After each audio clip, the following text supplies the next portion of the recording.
Hello, welcome back. Episode 11 of the new Who's Code Again podcast. It's a two-man game today. I'm Abhin. Hi, how you guys been?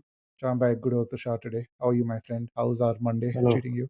Good to be back after Diwali break where everything was getting put off to after Diwali and now it has come to fruition. And nothing and Diwali nobody's ready for anything. procrastination has come for us all, especially during Diwali. Yes, But exactly. speaking of procrastination, let's Mm. quickly. I don't know how I said procrastination, but it's been a long day. Anyway, but this event was an eventful week in the Premier League. It was the Who Scored Again derby, by which I mean it was the United Chelsea fixture that was the primetime fixture of this week. So a bunch of things happened, and I think that's a good place for us to start. So last week, as soon as I wouldn't say as soon as I think while we were editing last week's podcast, Ruben Amorim was announced or was going to be announced as the future Manchester United manager. I think a couple of days later, by the time Thursday rolled around, it was confirmed. But he's only going to be the manager after November 11th, after the next international break. He'll be the manager for Manchester United come the Ipswich game. In the meantime, it's Ruud van Nistelrooy who oversaw a 5-2 win against Leicester in the cup, in the Carabao Cup over the week, and he was in charge. He was in the dugout for the United Chelsea game. A game I think Chelsea fans would have expected a lot more. I think United fans also, to a certain degree, would have expected some sort of response. But it honestly felt like any other United Chelsea game from the last decade or so. The most drawn fixture in the Premier League. Boring It that was never it lives was up to its hype. So even this game, it just felt like I was watching two very terrible teams playing. Like absolutely terrible, poor, like was more tempted to watch F1. There was some insane stuff happening there, and just the level of quality of football went to dog shit. Like I remember, I think around like 75th or 88th minute, they were just like heading the ball back and forth. They're just like tucked. And I was just like, even the commentator was like, "What is going on? Like nothing is happening here. They're doing some bullshit on the pitch." it was probably one of the worst games I've seen. Even if I were to speak from a neutral's perspective, I think I wouldn't say it bored me. There was bad stuff happening on the pitch for me to just be like, guys, like what are we doing here? Each team would get the ball, would recycle possession for about 30 seconds and then lose it. It's kind of insane to say that United was somehow the better team given the number of chances they missed.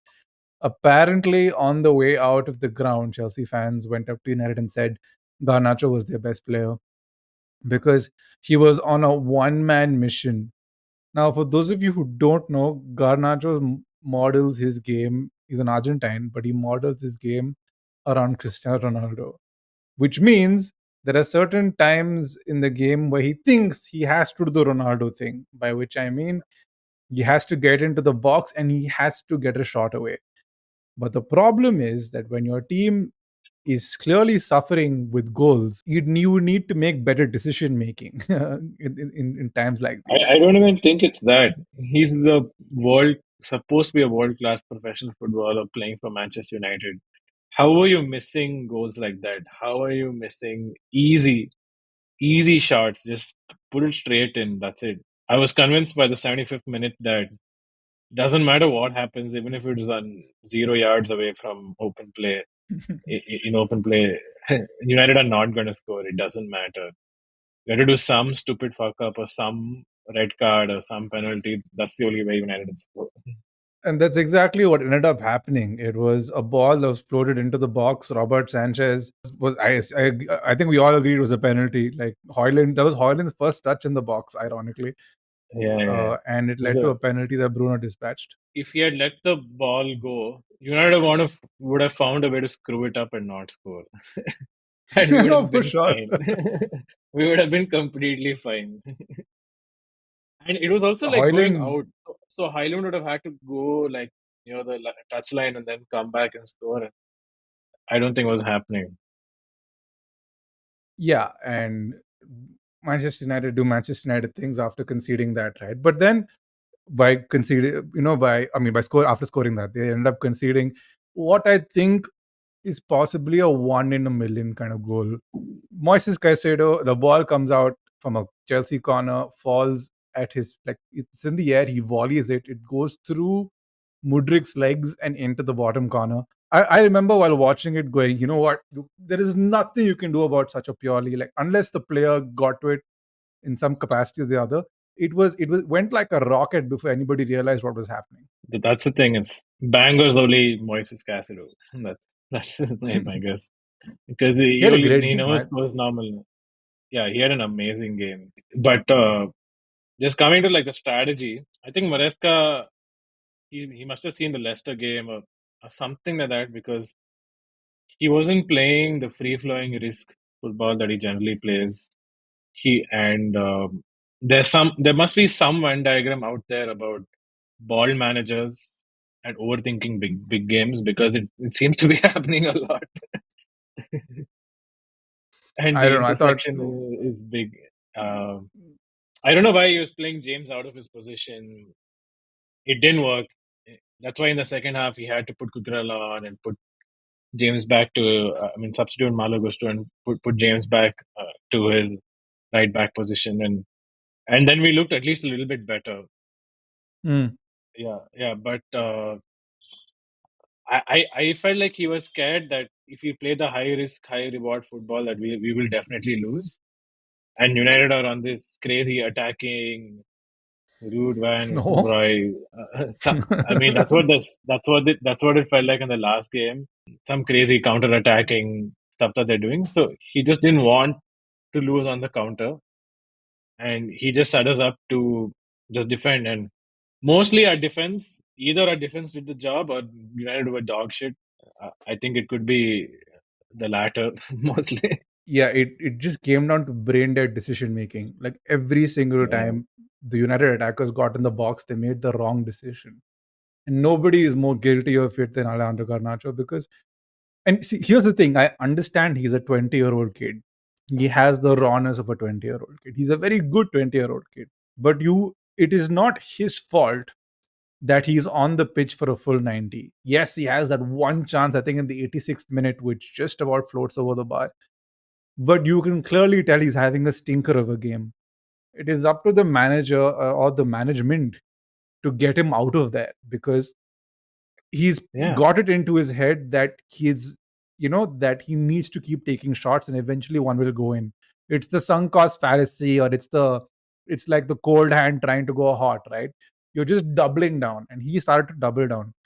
At some point the management should just look around and be like, okay, he's a little in his head, we need to get him out of there because he's not listening yeah. to anybody, he's If not someone's a stopping. little bit out of their form or they're having a shit game, just substitute them, right?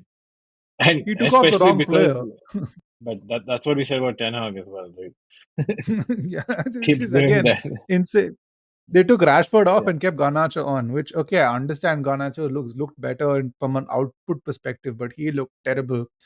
Bruno, again, what was that shot? He probably hit the moon. It must have fallen somewhere in my backyard, or if it's still going when that he was when he like swiveled. that was also terrible.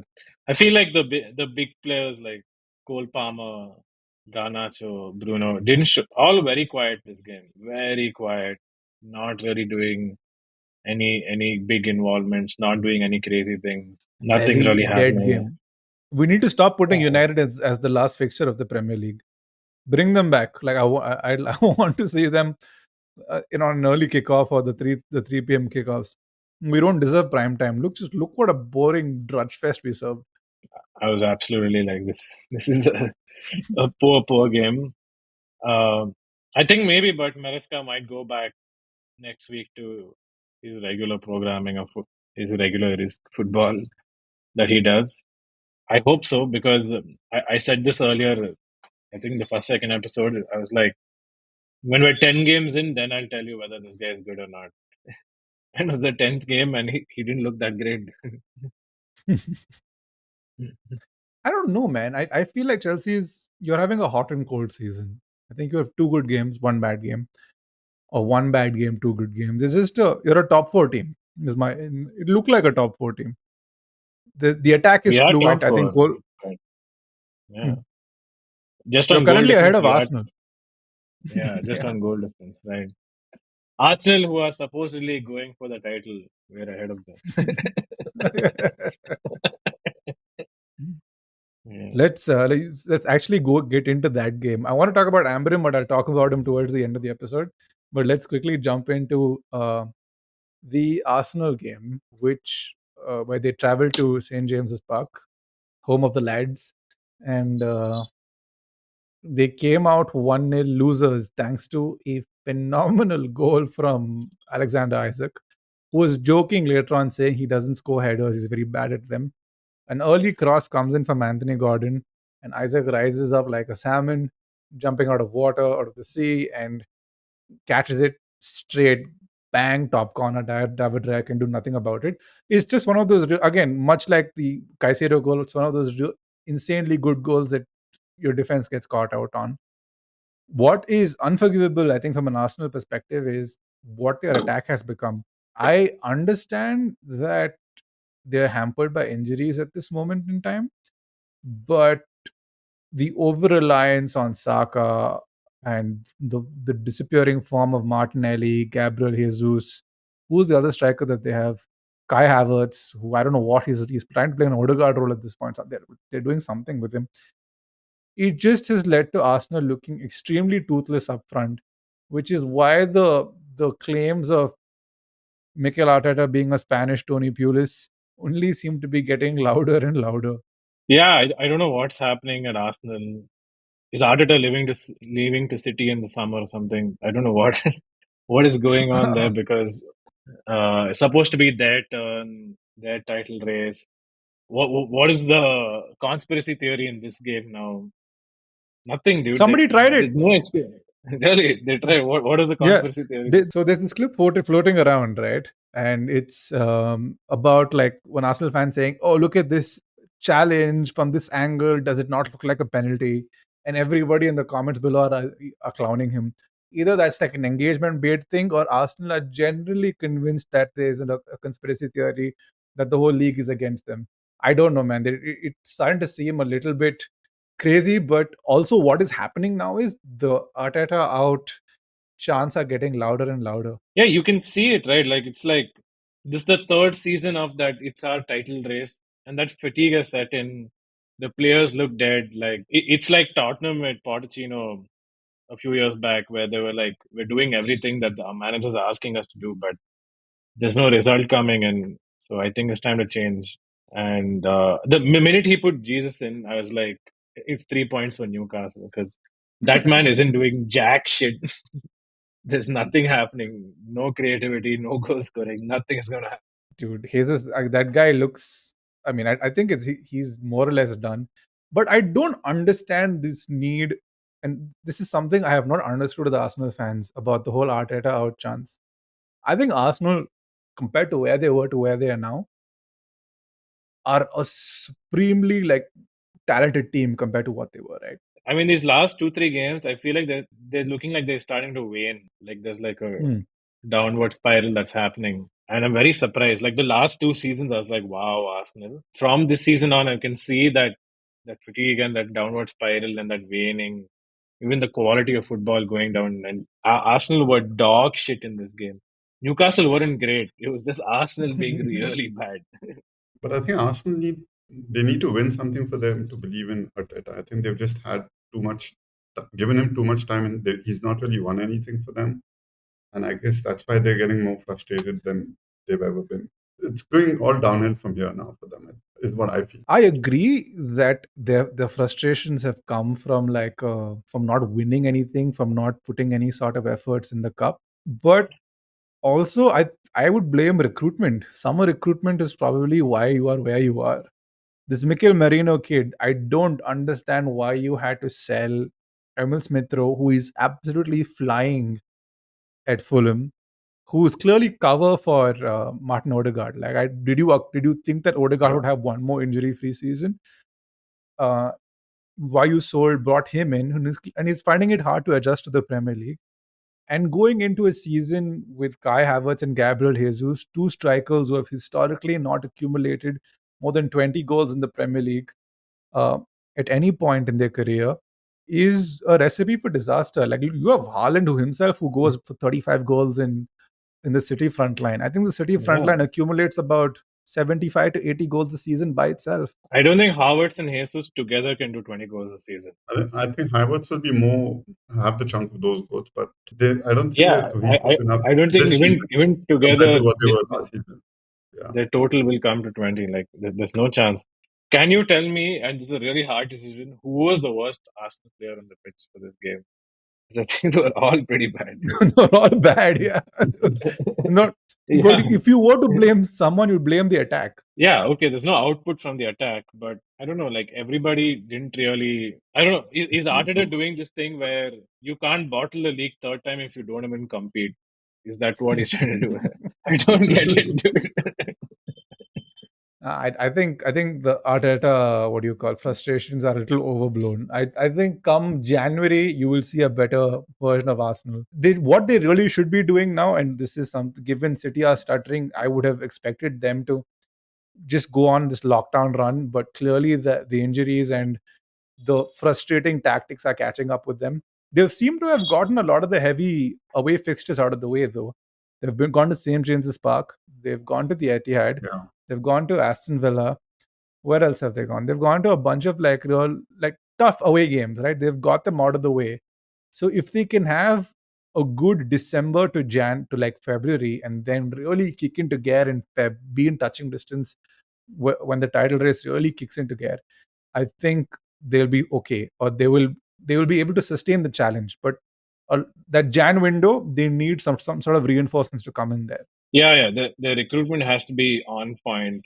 With this team, they don't have the bench strength. They don't have the players to even finish top four. Like they might not They're in a finish top top four four. race at the moment. Yeah. Yeah. Who knows? Forest might just come out of the yeah. woods and come to top four, dude. Who knows? Forest took away their sporting director today. Oh, really? Edu has left Arsenal to go to Nottingham Forest, which is kind of Really? insane. Oh wow. Yeah. Well, he's going to a bigger club. Yeah, Going to a club with 2 European trophies. Yeah. technically yes. Yeah, but I think Growing clubs, yeah. I feel like they're out of. I think they're out of the title race. To be honest, So fast. I'm not seeing any good style of play like how they played last season and the season before that, where they were actually gunning for the title and then City took over. That's a different discussion altogether. But I think this season the way they've started, it's not the same Arsenal that we saw last year, especially. Yeah. The thing about the title race is you have to ask, can this team go on a 7-8 win game run? Can they do it? I don't have that confidence in them. I can only see maybe a two game or 3 game. But that's what City generally does, right? To go for the title race, they mount that 7-8 wins in a row, and then they take the league away, right? So for them to catch up and then to beat Liverpool and City, they'll have to pull something like this, and I don't have the belief in this team yet that they're going to do that. That's a good way to maneuver into the City Bournemouth conversation, because this is a game that happened Saturday, while soon after the Arsenal Newcastle game. And I remember Akshay and I were like texting on the group, and we were saying, "Dude, Bournemouth are running City ragged. Like Yeah. that midfield three of Bernardo Silva, Gundogan, and who was it? Was it Foden? No, they were just No, no Foden Kovacic. didn't play. Kovacic was Kovacic. yeah. They were getting absolutely roasted for a good part of that first half. And in the second half, it could have been 3-0 before I think Bournemouth missed a bunch of sitters before Guardiola got onto that cross and brought City back into the game. They had a late flurry in the end where Haaland hits the base of the post. No De Yeah. Bruyne, Foden still playing himself back into form. Rodri out for the season. City, if there ever was a time to pounce, it is now. Like the only time a Pep Guardiola title chasing City have fully like given up on the title is probably the 1920 season, where they were stuttering. Emerick Laporte got injured halfway, like in the early aspects of the season, and Yeah. while Guardiola was trying to figure it out, Liverpool went on this insane run that by the time COVID hit, they had lost one game. They were about 15 to 16 points ahead of the rest, and that's how you kill City. You don't let them win anything. If it's a single point gap difference, anything between 1 to 9 points, you're more or less giving up the league. You need double digit figures to keep a distance between you and City to truly kill them. It's like playing Madrid in the Champions League. Unless you score 4 goals or 3 to 4 goals, they're not dead. Yeah. Even with 3 goals, they'll come back in some way or the other. You really need to like double tap, shoot it in the head, shoot it in the head again once more. I think this title race is a 80, 83, 86 point race at max.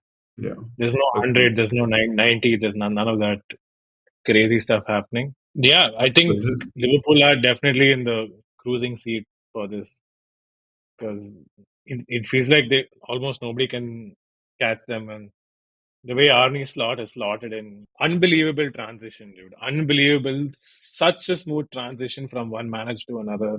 but I think every other club would die for something like that. but I think he's just playing the players are. He hasn't bought any new players. He's playing the same team that Klopp played pretty much that Klopp played Yeah, last but season. he's Uh, still putting his touch to the yeah, team, right? he's doing a really good job with the Yeah, tactics and yeah. keeping the team cohesive enough that they are able No, to play so well. I'm not saying that he built this team ground up. I'm just saying that Yeah. when you transition from a big, like you No, transition from great show. You transition from Fergie to another guy, right? Was it this smooth? You're still No, transitioning till today from Fergie, right? Yeah, so no, that's no. what I'm I mean, saying, right? which The transition to Ori Slot's been amazing. it's so annoying. Like it's so fucking annoying. Because it seems like they haven't missed a step. Yeah, that's what. Yeah, Yeah. it's tough. Yeah, They, and I mean, they went to Brighton, came to Anfield. Brighton again should have killed Liverpool off before a quick double from who was it? Darwin Nunes, Cody Gakpo, Darwin Nunes, and Salah kind of saw Liverpool through that game. I think Slaughter, what, 3, 4 points ahead in the Premier League? They're 7 points ahead of Arsenal. So they're 2 points 2 points ahead ahead of of City, is it? yeah, Okay. 25 and 23. It's going to be a close yeah, title race. At least in the coming few games, we'll see where the title race goes. yeah. And for the first time, Liverpool have a better bench strength than City. Have only 13 outfield players, as Pep Hmm. famously said last week, Yeah, that he can pick from. yeah. And Liverpool probably have the 17, 18. If it was any season, this is Liverpool's season to take it and take it home. Man, if Liverpool win this title, United have one prerogative. It's fine if Arsenal win the league. It's okay. You got to make sure Liverpool don't win this league. Yeah, and you don't want your noisy neighbors to win the league either. Yeah, So you do want to do them. That'll be 5 in a row. So that But literally, it's the devil and the deep sea. I'd rather have Forest win the league. The Forest are flying. They hammered West Ham 3-0. And it's all these like Premier League boys that are like pulling the what do you call pulling their weight. Right, Chris Wood is having a phenomenal season. Who was this Anderson kid they found? He's killing it in midfield. Callum Hudson-Odoi has rediscovered his former self. He's slowly getting back into form. Ola Aina scores a banger from like outside the box. It was great for my FPL team. I have him as like my defender. Forest are third in the league, man. It proves that if you have a owner who's batshit crazy enough, you will eventually go places. Yeah, I don't know if they'll sustain it the way things are going. it's going to be Forests are tricky. doing Moneyball, right? Forests are doing very much Moneyball type thing. No, they're not money ball. They're just throwing money. They're throwing money at ball. Uh, Brentford were like the original Moneyball team. Forest are just they're like, okay, throw as much money as you can to the table before it sticks. I had them to go down as relegation favorites. So my Yeah, you I don't even mentioned, want to talk about my predictions right now. It's so bad. but Nuno is doing a good job with the team, I guess. Yeah, Nuno's. I mean, it works in an organization like that where there's not a lot of added stress. He can lose a few games here and there. The pressure's off. The team can play freely. Forest look good, dude. Yeah, West Ham are just shit, man. I mean, like, makes that whole United loss even worse. Like, how? Just Yeah, I was yeah. just thinking They were, about they that. were I was just like, terrible. Yeah, I thought West Ham looked good in the United game, and then when you see the no, it's Forest just game, they're terrible, dude. What was that Loptegui or whatever? What the hell is he doing? He's going to go next. I don't know what he's doing. Stupid Yeah, fool. what? Uh, Yeah, I but think they call for his head soon, right? yeah, I it's think just a next matter of international time. break they fire him. They fire him, I think. David Moyes is waiting like Shah Rukh Khan in a field somewhere. Probably. You just know. You just know. Oh, that gave me an idea for a meme. Watch this space Yeah. tomorrow. You're gonna put David Moyes on Shah Rukh Khan and Kuch Kuch Hota No, DDH. Hai. Yeah, what DDH. Yeah, whatever. Yellow, Uh, yellow farm, yellow flower farm. Yellow Yellow farm. Kith. He's going to be in the Sarso ke Kith. kid. I mean, we also like. I wanted to like close this off on the Amiram discussion that we said we were going to have. So he got appointed. He's famous for playing a 3-4-3 or a 3-4-2-1 formation. That's his thing. Yeah. So a little background about Amiram. He's been at United before. He did his coaching badges under Jose for when he was manager. Yeah. So Mourinho, then yeah. he went to like this lower division team in Portugal, did really well with them, was in Braga for a bit, went to Sporting Lisbon, and I think here's the reason why he's been signed. He was able to end a 19-year drought at Sporting Lisbon by wrestling the title away from Portuguese giants Benfica and Porto, which is super impressive for a team in Sporting Lisbon that don't have the biggest budgets to spend. Really impressive portfolio. But I have, for me, and I look at, and this is maybe United has made me this cynical, I look at Ruben Amorim and I see just one more Rob Stark. So another promising talent that's rising through the ranks that will ultimately get sucked in by the fucking monster that is this moronic football club, and will ultimately just spit him out and shortchange his career in the process. Ruben Amorim's midfield, whatever, like his problems with his formation are the same problems in Ten Hag's formations. Gaping holes in midfield. Yeah. He has the same issue. United luckily suddenly have a plethora of centre backs to execute the three at the back formation. The wing back situation, I don't. Luke Shaw and Malacia can't stay fit, but we do have a left wing back in our team. He just doesn't know that he's a left wing back yet. What? Who is this? I know who you're talking about. I'm obviously talking about this world class right winger that he thinks he is, Anthony. The man is a left back. He needs to do a reverse Gareth Bale, go back into left back. The one time you played at left back, I know he was very annoyed in that Liverpool game, but he was so good. But he was pretty Like, good, yeah. I remember that yeah, game. he has a defensive work rate. He's not expected to create a lot. A system like he could be the Victor Moses in our formation. Like Victor Moses was an okay winger, a great wing back. If he wants a future at United, I see him having a very prominent role to play at left wing back. Anthony, bro, start. You need to start like right now. Tweet him. Tweet it to him. Yeah, maybe. I actually think that it's not his tactics. It's just the team that you have right now. It's not going to win you anything. Yeah. You guys have to do better buying. The attack that you have clearly, as this last game showed, is dog shit. So that needs to change. Rashford should have been gone like 3 years back or something. I don't know why you guys still have him around. You needed It's competition for the forward line. The one Good good as thing well. United under Ferguson would do really well was they would constantly buy players in attacking positions to kind of light the fire up the players' asses. Like, just to keep it. It kind of dried up later on thanks to Glaze economics, but Yeah. that was the strategy going for a big chunk of Fergie's reign, right? But I mean, you were even also signing the best of the best strikers at that time, yeah. right?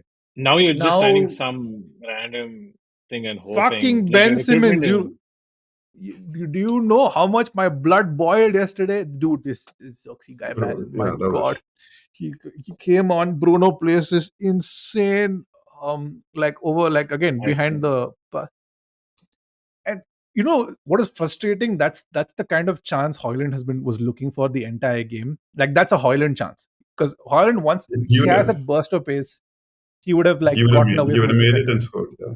and he would have scored This for sure. this jackass, how slow is he? He's slower than me, and I'm not very fast. It's like, I think he's slower than all Dude, of us together. I think last week or a few weeks back, you were complaining how he missed his chances. So he did the thing where he was like, if I don't take a chance, then I won't miss. Like big brain move. big brain. Totally not on the Who Scored Again Instagram page. Please go follow us.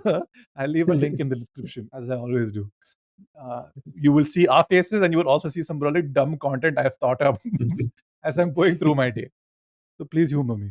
No, man, I don't know this whole Amorim thing. I will and the forward line and in the attack that we have. I will be extremely skeptical until I see any sort of reasons to be, happy about. Like right now, I feel like we could have got Wood Weghorst to come do what Xerxes is doing. And he's more or less the same effect. Like he's a hyper. I mean, Weghorst at least was pressing from the front. He wasn't And scoring, but when he he was played, pressing. he played a good game for us. I mean, whenever he played, he did a good job. My lovely horse. Where do you go? He looked But like once, a I think giraffe. if you're once he yeah. comes in, who do you think is going to be the back three that he plays? I think Johnny Evans is going to be our main centre back.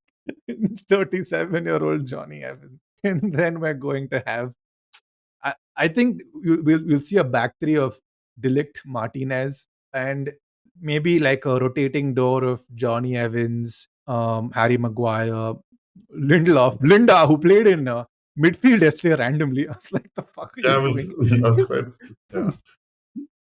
He was like, But he came in and played when is some Yono back? Euro's back When? for he's back for Amarim's first game. Him, I want to kind of integrate into the squad. See, I feel we have done a massive disservice in throwing these young kids to the wolves week in and week out. Garnacho should not be playing the number of games he's playing. Kobe Mino definitely shouldn't be playing the number of games he's been playing. But and now I do want the same. Yeah, he's injured, but clearly because he was Ten Hag was like, I will wring every piece of like muscle you have out of you to get what I need to concede 4 goals to every Tom, Dick, and Harry. But we should manage his minutes, and it should be like, I don't know where the fuck Mason Mount is. I don't know what he's up to. Please come back. We need. He's another guy who can play wing back. Mason Mount. Yeah. I look forward to seeing you at wing back. I don't know what Chelsea has sold us, man. You can take him back if you want. No. Cobham boy. Goods once sold cannot be returned. I think that if your recruitment doesn't follow your manager, then like you said, your Rob Stark, you'll have his head by the end of next season.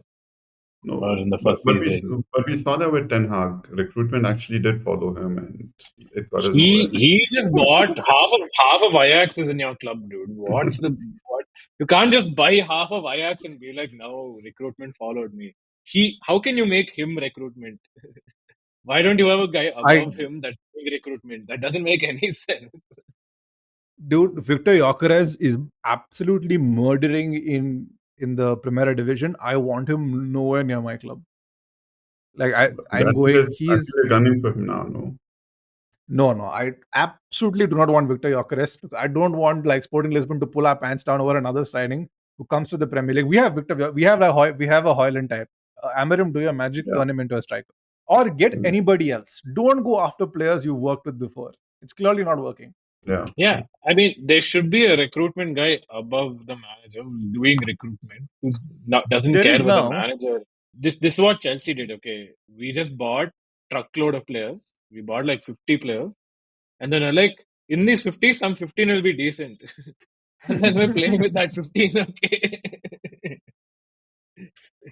No, we guys appointed some. Yeah, if you guys don't get your recruitment right, you can change 500 new managers, dude. It won't. I think between Dan Ashworth and Jason Wilcox, the talent is there at the club to identify the right people. I think from a younger generation, Chido Obi Martin was a good scoop from Arsenal. Ibrahim Sekou Kone, who they've got, the 16-year-old kid, looks really good. they've identified the young talent. It's getting the players to come in now. Like Ugarte had a really bad game yesterday, but he was brought into the team purely to sit and like fight fires. I think Cole Palmer had a bad game because Ugarte was around the pitch making sure he had a horrible time. Like he was Yeah, yeah. snapping at his heels, getting Yeah. He kept Cole Palmer quiet, like very quiet. yeah. And so I think you've bought the right profiles, but you need the goals in. I think defense looks good. It has looked doesn't look Mazarawi, man. I don't want to say much, but 17 million. That guy was all over the pitch, and he has a heart condition. This fuck all Yeah. Ten Hag, what a guy. Anyway, he was absolutely killing it yesterday. He was so good. Yeah, he had a good game. Yeah, good recruitment is good, but it's just that you need some players now to come in and be like, listen, I am the boss, pass me the ball, I will put the ball in the back of the net. That those players are missing. Yeah. And to get those players, you need them to be like Premier League I proven mean, talent. if you don't have an output from the top three, the rest of your team can be the best. But what is the point? You won't win anything. Yeah. Like, At this point, I'd play Ruud van Nistelrooy up front, and he'll still manage to score a few games in a few games. He's our I best swear, striker. I think he must have been like, I would have put that away with my eyes closed, like half of those chances that United missed. Yeah. But I think we had a good game yesterday compared to what Chelsea did. I don't know if you all discussed it already. We did. Yeah, we did. We spoke about what a shit game it was, but it was a horribly stupid game for us to watch. We looked better, but again, we spoke about how Yeah, but we dumb the didn't. chances. Yeah, we couldn't finish. Yeah, Mhm. we just couldn't So, put anything away. Yeah, so frustrating.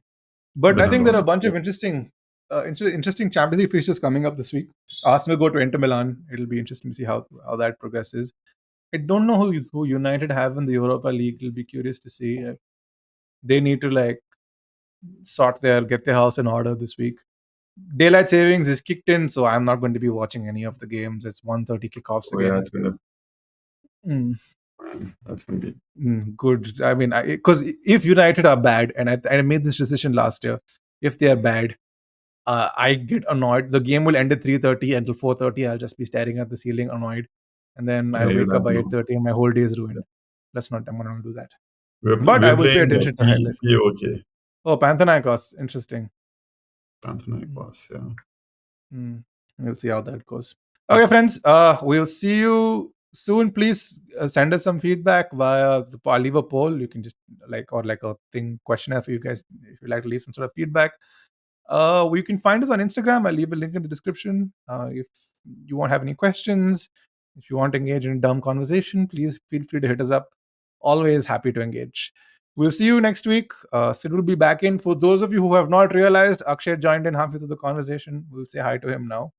Maybe we'll also say bye to him because it's late and we all have to go sleep. Yeah. It's It's late in the day. Yeah. Started like a ghost, he appeared.